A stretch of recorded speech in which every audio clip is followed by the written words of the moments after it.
From the most trusted names in local news, KDPG Sunday Edition. Good morning and welcome to the KDPG Sunday Edition. I'm Ken Rice. Sometimes you find bad luck and good luck in the same place. A quote from Pittsburgh playwright August Wilson's Gem of the Ocean. It could also be used to describe the fate of Wilson's neighborhood, the Hill District. Lately, some of that luck has been bad, from the closing of the Shop and Save supermarket to the plans to dissolve the Hill House Association by June. Our Money and Politics editor John Delano has more on the disappointment over the end of Shop and Save. The Hill District's Shop and Save shut its doors a day earlier than expected, say employees. I didn't even know they was closing. So I walk in there and they's like, oh, you know the store's closing, there's no hot food. When the store opened in 2013, it was a dream come true for many. For maybe 30 years or so, this was considered a food desert. So myself, along with Representative Wheatley's others, fought really hard to ensure that this community had a full-service grocery store. And so to now see it go is sad. Councilman Daniel Lavelle's sentiment was echoed by many. Waited a long time to get a supermarket, and now we've had it for a few years, and it's gone, and it makes it hard because a lot of the citizens are seniors in this area. What went wrong depends on whom you ask. I had heard there was a high level of theft, for one thing. Lavelle acknowledged that, but also blamed mismanagement. Part of it was just poor management, that we had an operator who wasn't really willing to adjust to the needs of the community. Lavelle cited garbage strewn about, inadequate products and produce, untrained staff, and often only one checkout line. Still, residents want another store there. I think an Aldi's or something cheaper could be great up here. I'm not at liberty to release any names, but I can tell you we have actively reached out to a number of different operators, some of whom have expressed interest in this place. So how long until another grocery store comes to this spot in the Hill District? Well, Councilman Lavelle says 6 months at the earliest, but more likely 2020 or later.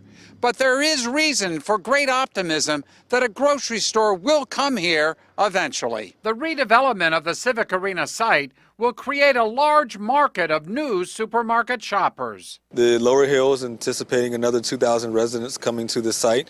There's a potential to actually add new housing to directly behind this grocery store. But no word yet on which grocery chain will take advantage of that. John Delano, KDKA News. Now, there is also more positive news with plans well underway to redevelop the historic New Granada Theater property. And this morning, we're going to talk about all of this with Marimba Malines, President and CEO of the Hill Development Corporation, Pittsburgh City Councilman Daniel Lavelle, and State Rep Jake Wheatley, who's helping secure state financial support for developments in that community. Joe Smido, editorial writer for the Post-Gazette, joins me for our discussion. Joe, welcome, and thanks to all of you for being here. So, a supermarket closing in a Pittsburgh neighborhood. Okay, it may happen occasionally, but this has extra significance, right? Because of what the Hill District has meant in the history of Pittsburgh and how significant this development, so long sought after, to have it open and close within 5 years. What does that mean for the Hill District? Councilman, let me start with you. We'll go down the line here. Sure. It was devastating. As noted in the report, there were about 3 decades where there was not a grocery store was considered a food desert. Representative Wheatley sort of led the way on bringing financial resources to address that concern. And we worked really hard to ensure that there was a full-service grocery store in this community. And one of the biggest issues is that we have a high senior population that will now have to spend their resources traveling outside of the community to go get groceries.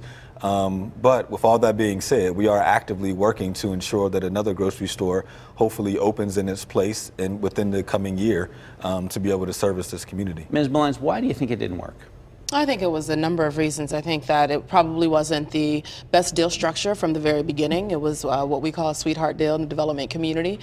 There wasn't enough skin in the game for the operator, as well as the Lower Hill District project not coming online. There was the market study projected a larger number of residents. You're talking about the former Civic Arena site? The former Civic Arena site, Lower Hill District. The development, right? The delay in the development meant that the market study for the grocery store had false projections. Or I'd say miscalculations, simply because those residents did not come online during the term of the grocery store.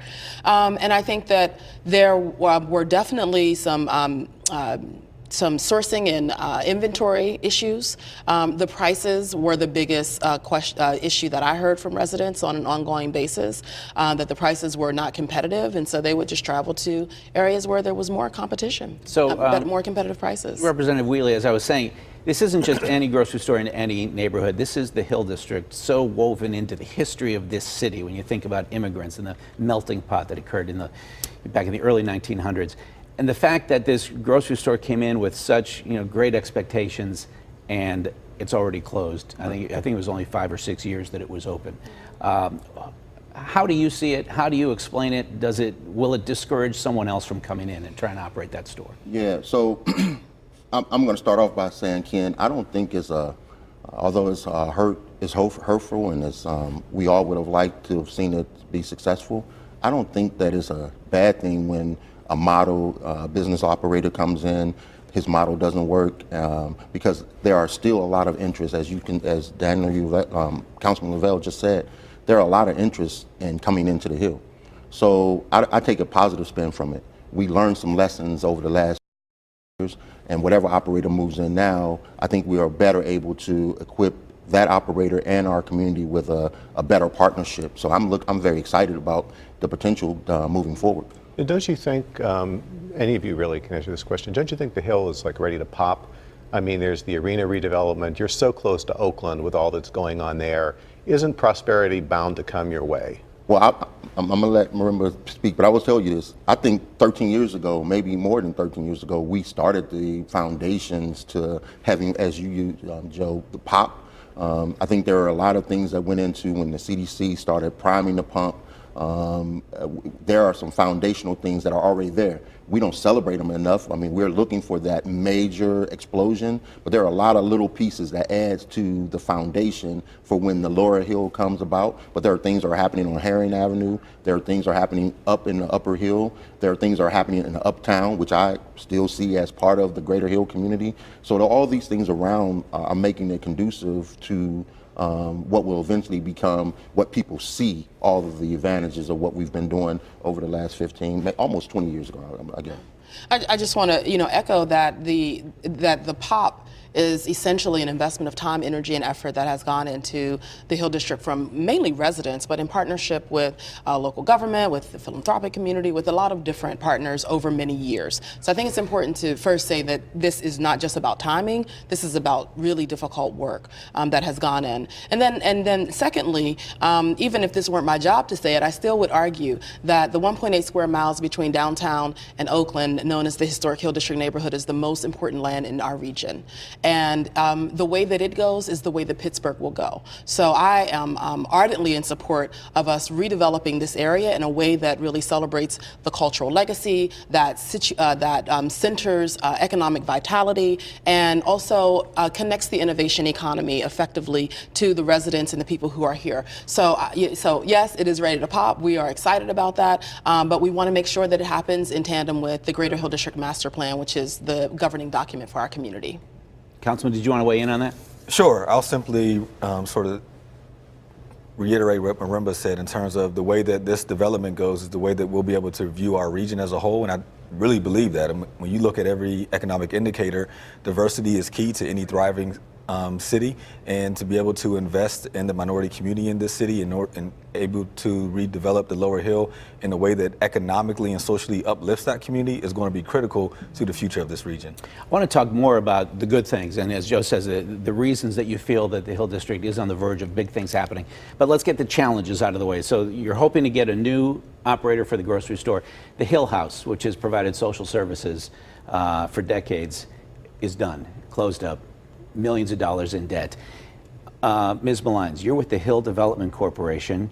That's often confused with the Hill House, right? You're doing fine. Yes, Your group is in good shape. We are doing fine. What happened to Hill House? Yeah, so I'm with the Hill Community Development Corporation, Hill CDC, oftentimes referred to as the Hill CDC, and we are completely separate agencies, but there's an ecosystem in the Hill District where we work together, we partner together, and although we focus on economic development and community development from an urban design standpoint, we are very much interested in, dependent upon an effective human service and social service ecosystem within the Hill District in order for us to thrive, right? And so the closure of I'm not sure if it's going to happen, but they did announce that they wanted to dissolve the organization. By June, is devastating. Right. It's devastating. And, you know, we have a lot of questions and concerns about the process. There was not sufficient transparency. There was not sufficient community engagement. And those are ongoing concerns for our neighborhood. We have not been privy to having open discussions with the board of directors or the interim director led by Pete Mendez. And so that's been a big frustration for our community, because it seems like we're taking a 50-year legacy and doing away with it without proper engagement. So that remains an evolving situation. Are other entities stepping forward to take over the social services and educational programming of Hill House Association? Great question. So Hill House had reduced over the years the programming that it was doing. There were a lot of social service agencies within their building, but they were not necessarily doing direct services to a lot of the community as they historically had done. Now, they were doing senior services. Those have been so far absorbed by Macedonia Face. They have not yet figured out their kind of arts and entertainment portion. That was one of the things that came up. I think that for all intents and purposes, that's the gist of what they were focused on. But I think it's important to talk about the investment that went into Hill House, the $500,000 investment from the Hill District Development Growth Fund, which was given to them to stay open, not to close. So I think there has to be some discussion about that before we can even start, talking about how or if in fact they will close. Go ahead. Well, I was just going to give an example. I think history is important. So when I first got elected in 2003, the CDC wasn't in the same condition that it is today. Matter of fact, the pressures that the Hill House was feeling was being borne or bared out on the CDC. But it was the community's response, collective response, to wrap its arms around and to work with the CDC. Instead of having them dissolve, we work with them. So over a period of time where now they are at a position now where they are saying to you, we're financially okay.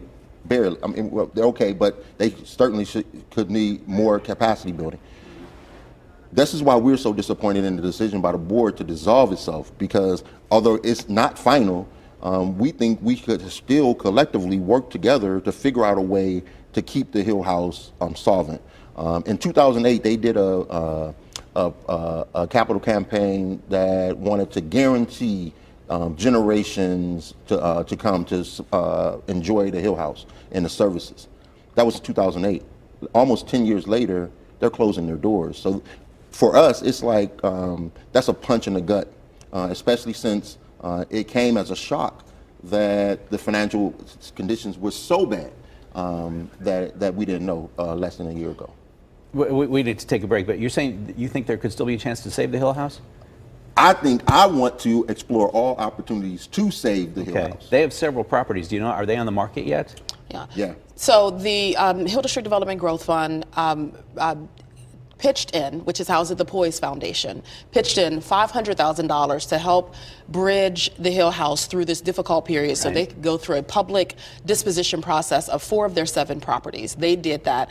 Those properties went through a community process. The URA partnered on the RFP, so that has gone through a process. They continue to hold 3 other properties, one on Bedford Avenue, the Kaufman Auditorium, as well as the grocery store complex. Those are properties that we're still hoping that there will be community engagement on, but that has not really happened yet. So I think the answer is really the community feels that there's a legacy with the Hill House Association that has to be stewarded by the community. It is not the decision of a small group of people, in this particular case, who are not deeply connected to the community to make that decision without engaging the community. And so I think what you hear us saying is that there is still some road to walk there. Okay. Thank you for that explanation. When the KDPG Sunday edition continues, more of the hopeful news about the Hills District. The Penguins development plan for the former site of the Civic Arena, renovation of famed playwright August Wilson's Hill District home, renovation of the new Granada Theater site. We'll be back with more in just a moment.